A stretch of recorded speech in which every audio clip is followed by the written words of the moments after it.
It's all right. I'm just going to hand you 2 pieces of paper, and I'm handing the things. I hope you did watch it. This is something I want you to get a chance to look at.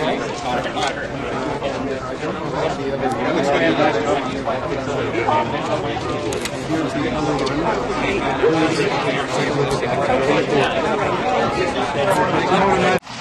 Yeah, after 7 years, I think we know we're dealing with a president who won't change his mind until he gets hit over the head with a 2x4. And the House Democrats have that 2x4 in their hand. Yes. You can stop the war. You can stop the war by simply not putting the funds on the agenda.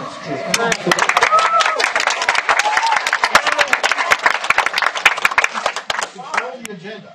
All you need to do is don't put it on the agenda. And the problem is that those dollars, will come from somewhere else. The other thing you can do is you can move for impeachment. The House Democrats. I wonder how you guys feel about that.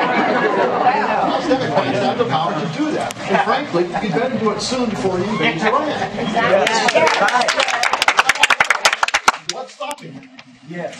I tried to say earlier that there is a lot of identification with what you're saying. Truly, there's a lot of that. I think people are frustrated because this president has no credibility, and I think that goes across the board. Although something about it. I think that there is such an interest in dealing with Iraq and some of the other issues, and a concern that it would so distract us on that. We're distracted already. What about the select group? And I understand that. But that's the best response I can give you. I'm just not quite there yet. That doesn't mean I won't get there, but I'm not quite there yet. We're going to help you. What will it take? What will it take? I'd like to see investigations and hearings. That's what exactly what we're doing right now. That's what impeachment is. Yeah. That's what House Resolution 333 is about. Okay. I know what you're going to talk about, so can we move to some other issues? Because we've got people that came on some other issues too. Very simple, short statement. I don't understand why you haven't signed this yet. 72 of your colleagues, including South Carolina, and the Republican, the Declaration of Peace. Please, just have it here, give it to you here, I'm sure you can. Well, but it's the president. No on any appropriation that will continue U.S. military operations in Iraq. They've all signed it 72. And we need 100 more. And we need you. Co-sign resolutions and bills that call for the rapid withdrawal of all U.S. troops from Iraq and the closure of all U.S. military bases and installations. Work to establish a comprehensive plan for peace in Iraq. I support a lot of that. I think there's some language. What do I mean by rapid? If I'm not supportive of 1 month to get out, that's rapid to me. So I think that it's great to put together statements like that because I think it rallies people, and I appreciate that, and I want people to be rallied because that's helpful. But there is language sometimes that I would say, well, what does that mean exactly? And when you sign on to something, you should be able to know what it means, and I'm not sure I know what that means. Yes, sir. Thank you. We've had this BS story of 9/11 shoved up our budget 6 years now. And corporations are making millions off this, and administrations. I'd like you to call for a new investigation of 9/11. You've been asked this before. And there's hundreds of reasons why. I'm not sure you're aware. I would take a minute to read 3. The BBC reported 20 minutes before it happened, and the collapse of the building itself. You can find this on Google and YouTube unless they pulled it off. The government's now censoring these places. It happened 20 minutes before it fell. They're announcing the collapse of the building. They mismanaged the script. They read it too early. The lady was then pulled off the air, it was shut down, and they won't talk about it. BBC will not talk about it. Now, if this was an accident, they'd explain what happened. They won't talk about it. Now, do you know this thing could have fallen 20 minutes before it happened? Millions of dollars were made on put options. You know this, on American Airlines, United Airlines. People selling short days before this happened. There's been no investigation on this, or if it has been, they won't tell us who made all this money.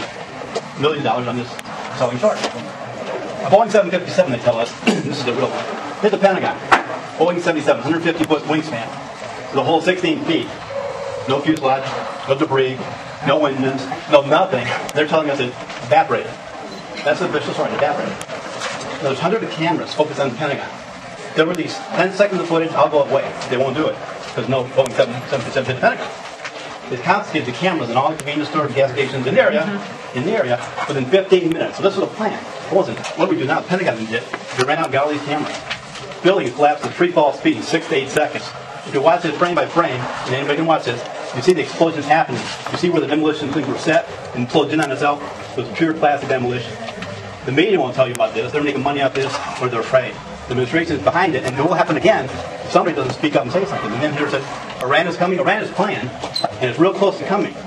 Probably within a couple of months, because the same kind of stock options have happened recently. Someone in Europe spent $1 billion betting on a giant fall within 2 months. So look for something to happen, but someone's got to speak up. It's not too late to have an investigation, and I hope you consider it.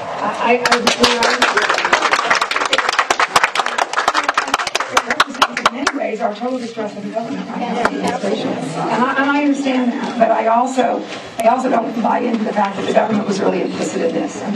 Yes, sir. On March 20th, 2007, I gave you a video entitled 9/11 Mysteries. Did you watch it? Yes, I did see some of it. Thank you very much. Yesterday, August 28th, I gave you information about an upcoming terrorist attack on America due to take place in the next few days before September 21st. It spoke about someone who, or some entity, betting $4.5 billion on this. Did you read that? I don't remember the details of that. I may have looked at it. Yeah. I don't remember In those the details. papers that I gave you, there were early warning signals that another attack on America is imminent. Someone has bet $4.5 billion that our stock market will decline 30 to 50% by September 21st.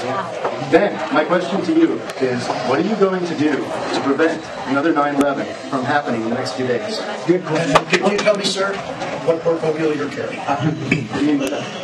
You own any stocks? You don't own any stocks? Well, when Congress is coming out, I think people can look at those. I mean, there are a lot of things that are being done.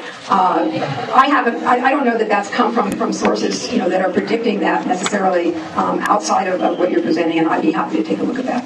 There are a lot of things that are being done. I don't think enough. I mean, I think that there are some things that the Congress, has passed that would have us focusing much harder on our ports, on other security, on transportation. There are a whole host of issues, and there's, this Congress has taken a role in making that much more transparent in terms of what's going on, and I think we're going to continue to look at that. We keep hearing that there's more chatter or whatever, but I think that there are there's a lot of interest. Obviously, I mean, nobody wants that to happen again, and so I think that we have people that are over in Iraq that are fighting Al-Qaeda. Now we can disagree with what they're doing, but the reality is that they are doing some of that, and I don't think there was any link between 9/11 and Iraq. I've never believed that. I voted against the Iraq resolution, but I also think that there are some people that are actually working on our behalf, and I think that we need to acknowledge that. I'm going to go on to the next person because we've got a lot of folks that want to talk. Yes, a number of Congress people have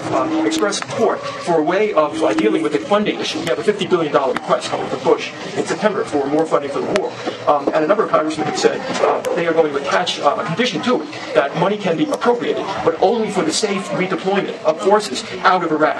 Are you prepared to support that? I'm certainly prepared to look at that and see how that actually happens.